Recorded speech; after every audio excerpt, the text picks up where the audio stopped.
Let's go!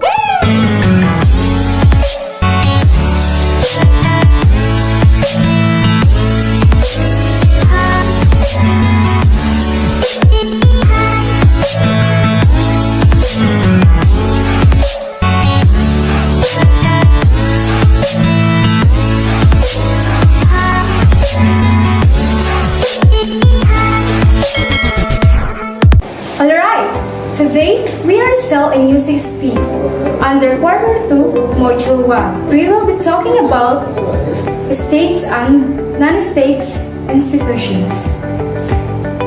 Before we start with our lessons, allow me to present to you our essential objectives. After going through this module, you are expected to: first, describe the different forms of state and non-state institutions. Second, differentiate the functions of states and non-state institutions. Third, appraise the state and non-state institutions in relation to personal developments and societal progress. At yun ang mga objectives na dapat ay alam mo. At ngayon, Mark Anthony, ibahagi mo naman ang mga dapat alam mo. Thank you, Mary Jean. Ngayon ay hahatid ko na ang kalaman na dapat ay alam mo. To sincerely begin with our lesson, let's talk about state. Any state in the world formulate its own government agency to achieve the needs of its people. However, in most democratic society, the state government allows businesses, individuals, corporations, and non-profit organizations to deliver goods and services for the citizens. Another is, often state and government are used as synonyms. Both words refers to an organization, political groups that exercise authority over a territory. Okay, meaning to say, state and government are just the same. Pag sinabi nating state, ito'y tumutukoy sa gobyerno, kung saan tumutukoy sa mga organisadong grupo like political groups that exercise authority over a territory. Ngayon, lahat ng mga organisasyon o institution under the state or government are governed by the government. So, ibig sabihin, ang mga organisasyon o institution under the government ay pagmamay-ari at kontrolado ng gobyerno. So, ano-ano nga ba ang mga organisasyon o institution under the state or government? Ilan sa mga halimbawa nito ay public school, hospital, at clinic. Now to go with institution, Santiago, ibahagi mo na ang alam mo. Thank you, Mark Anthony. Now, let's talk about an institution na dapat ay alam mo. Ngayon, ano nga ba ang institution? When we talk about institution, it is an organization, establishment, foundation, society, or the like, devoted to the promotion of a particular cause or a program, especially one of a public education or charitable or character. Now, there are two types of institution. To give us them, Raymond, alam mo na. Maraming salamat, Santiago, sa iyong pagbabahagi ng iyong kaalaman. Okay? So, for us to be able to understand this lesson or our topic, let me first discuss to you the two major types of institutions or state institution. First, we have communist, which is based on a command economy.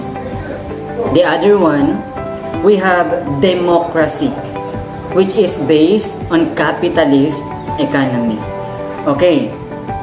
Most communist countries like the former Union of Soviet Socialists Republic or USSR, and North Korea are governed by respective government alone. Okay. They do not allow private companies or individuals businesses in their land.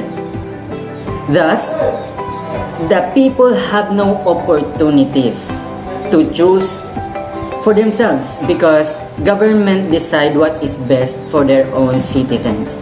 So, ibig sabihin, lahat ng mga citizens sa communist countries, they have no rights to choose for themselves because they are governed. They are controlled by the government alone. No matter how much they want to choose for themselves, but they know that it can't be happen because the government have control for them. Okay? They are controlled by the government. Okay. However, democracy is a kind of government based on the capitalism where the government provide the major industries but also allows employees or individuals to produce goods and business for the people. Thus, citizens are given much freedom to choose for themselves. Okay, so ibig sabihin, under democratic countries, all the citizens are given much freedom. So, meron silang malayang o karapatan na pumili para sa kanilang sarili. Whenever they want to build a business for them, they can do it because they are under democratic countries, which everyone have freedom to build, to work, and to choose for themselves. Hindi katulad sa communist countries na kung gugustuhin nilang magtayo ng business or business enterprises, hindi nila magagawa dahil under sila ng or kontrolado sila ng gobyerno. Pero sa democratic countries, katulad na lamang sa Pilipinas, lahat ay mayroong kalayaan. Everyone is given an opportunity to choose for themselves. Whenever they want to build a business, whenever they want to work, they can do it because they have their freedom, because of democracy. Now, we will proceed with our another lesson, which is political and state institutions. There are certain organizations that help keep these basic institutions. First, we have the Armed Forces of the Philippines or AFP. At ngayon, mayroon tayong kasamang isang kumakatawan para pamunuan ng katahimikan dito sa ating bansa. Ngayon ay may kasama natin si Sir Patrolman Oliveran. Sir, sa tingin mo po, paano ka po nakakatulong sa ating gobyerno at ano po ang iyong role sa ating bansa? Bilang isa sa mga pinalad na makapasok sa ganitong profesyon, ang pinaka numero uno talaga namin role o gampanin para sa ating komunidad o sa ating bansa is yung i-maintain talaga yung peace and order ng isang bayan. Nandun kami palagi, nangangatawan para sa katahimikan at handang tumulong kung kahit ano man ang mangyari. Maski sa kuna or ano man yan o mga kriminal na pangyayari ay tutugunan agad namin. We had an interview with Sir Romando regarding with AFP or Armed Forces of the Philippines, where all his statements were fact, all his answers with our question were fact. Okay, so the Armed Forces of the Philippines actually they help the government maintain its peace order over its territory. At alam nyo ba na ang Armed Forces of the Philippines ay binubuo o they consist of 3 branches which are Army, Air Force, Navy, including the Marine Corps. And lahat sila ang kanilang hangarin ay tulungan ang gobyerno to maintain the peace and order over its territory.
another, we have the local government or LGU. which created to cater or to serve of the local barangays or communities. So meaning to say, the local government or LGU, they are to serve the residents in a barangay or they are to serve the community.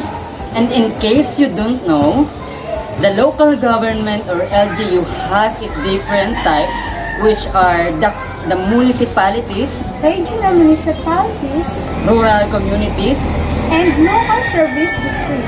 and now let's move on to DOH or Department of Health.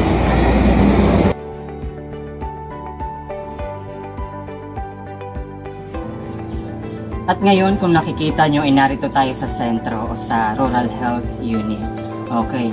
So, the DOH or Department of Health is responsible for ensuring access to basic public health services to all Filipinos, and this is through the provision of quality health care and regulation of providers of health goods and services. Okay, so ilan sa mga examples nito ay ito na nga, yung Rural Health Unit or PhilHealth Hospitals. Okay, yung mga doctors, mga nurses, mga dentista, ano pa ba? Mga medtech. Okay. Welcome back to our school. Okay. Now, the different branches of government, which are the legislative, executive, and judicial, they create, independent, and interpret the laws we use as guide for our conduct. And these organized political bodies, they are called state institutions. Now that we are already done with state institutions and political and state institutions, let us now proceed with non-state institutions. Now, non-institutions or non-state institutions, these are establishments which are not owned and controlled by the government. Okay, so sa madaling salita, these non-state institutions is just a reversal o kabaliktaran ng state institution. Dahil kapag sinabi natin state institution, sabi nga kanina, ito ay pagmamay-ari o controlled by the government. While when we talk about with non-state institutions, ibig sabihin, hindi ito kontrolado ng gobyerno.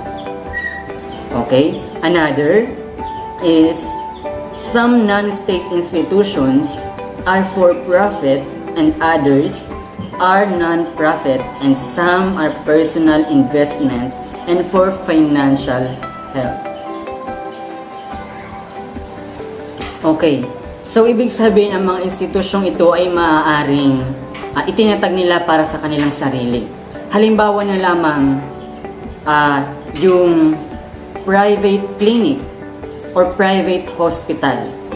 Okay. Sabihin na natin ang nagmamay-ari ng private hospital na ito ay he just built it or she just built this clinic or this hospital, this private hospital for himself to gain profit or to have more incomes to support or to sustain his life or his or her family. Okay. Pero sabi dito, ang iba naman daw ay ginagawa ito o itinayo ito as non-profit. Ano nga ba itong non-profit na ito? Halimbawa nito ay ang mga organisasyong tulad ng Women's Right or LGBTQ. Maaari rin yun. At halimbawa naman para sa mga personal investments for financial help, maaari rin itong yung mga banks, trade units, or whatsoever. Yun yung mga establishment na yun o yung mga institusyong yun o organisasyong nabanggit ko kanina, yun ay humahalimbawa sa non-state institutions. And also, even these non-state institutions are not controlled by the government. These non-state institutions they are created to back up the government in filling in the gap between the state and its people. Okay.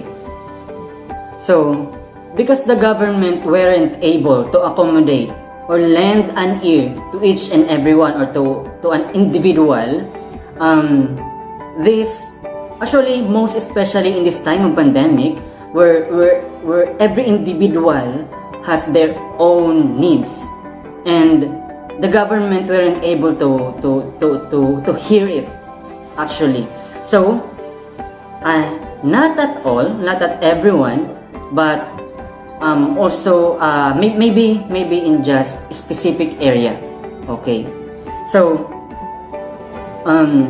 these non-government institutions, they are created to back up the government because the government cannot accommodate an individual by itself.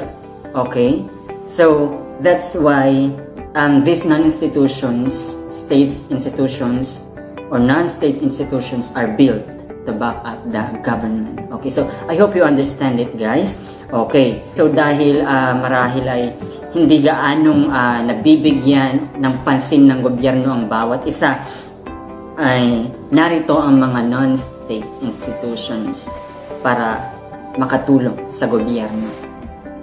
At para maintindihan pa natin ito, let's have its examples. Okay, so first we have bank. Banks helps us keep our money, avail different kinds of loan, and exchange currencies. The accumulated money of the bank is invested to some projects to gain profit. This is how banks pay their workers and depositors interest depending on the agreed terms. Okay, so as we all know, itong banks na to or mga bangko, dito natin i-deposit o inilalagay yung mga pera o mga savings natin. Okay, so moreover, banks help the country by providing financial assistance to those entrepreneurs who wanted to create or expand their business. Okay, by doing so, they also provide job opportunities among local citizens.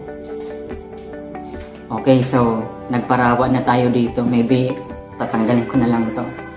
Okay. So, the second one, we have corporation under non-state institution. Okay. A corporation is owned by a group of people but has a separate legal identity. Okay.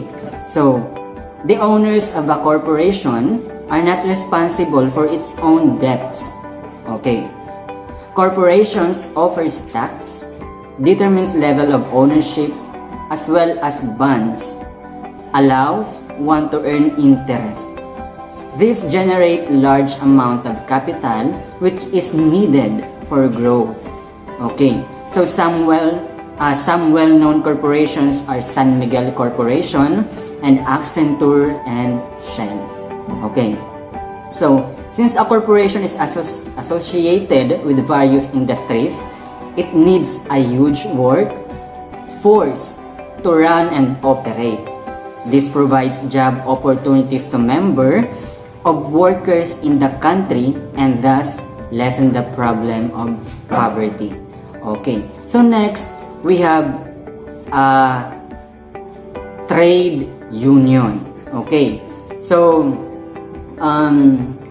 there are some entrepreneurs who are only after for profit and they tend to maximize working hours and minimize wages as much as possible. Okay, so this is where the trade union steps in. Trade unions are created to protect the labor force of the country. Okay, workers are essential to the creation of goods, services for the citizenry. In the Philippines, the Trade Union Congress of the Philippines has the largest membership. Okay, so let's move on to the fourth example, which is cooperatives. Okay, cooperatives are made up of people with common interests. who agreed to work together for easy, safe, and affordable access to commodities, loans, and other services. Okay, so also they are created to help and empower one another with a minimum help from the government. Okay, so farmers cooperatives and teachers cooperatives are common examples. Okay, so those two are examples of cooperatives. Okay, so let's move on to the fifth example. Okay, so we have here development agencies. Okay, so development agencies promote progress by engaging in projects, policy making, and dialogue. Some countries with active agencies in the Philippines are Japan, Canada, and USA. Okay, so those providing financial assistance include the Asian Development Bank or ADB. Okay, so development agencies works as a bank that provides financial assistance to important projects. The creation of bridge that connects one province to another, or road construction that helps ordinary farmers transport their products, may be put into reality through the help of these agencies. Okay, so second to the last, we have here the civil organization. Okay, so these civil organizations include academic institutions, research terms, mass media, religious organizations, and people's organizations. They provide facts about the lives, various realities to influence policy making. Okay, so these organizations are created to expose the conditions of the marginalized sector of the society by using mass media as its platform as they raise critical issues to the government. Okay, so for the last example, which is transnational advocacy groups. These transnational advocacy groups, this influence the government to take action on matters commonly neglected. Okay, so a group may be a national or an international. Okay, so organization that promotes and advocates progress and development related to a particular issues of the society. Okay, so Greenpeace and human rights, actually kahit yung women's right or workers' rights or environmental issues, they are also example of transnational advocacy groups. At yun ang mga bagay na dapat ay alam mo At sana marami kayong natutunan sa mga aral Na aming natin. Sa inyo. And now it's your turn to take up the short quiz. Good luck and God bless you!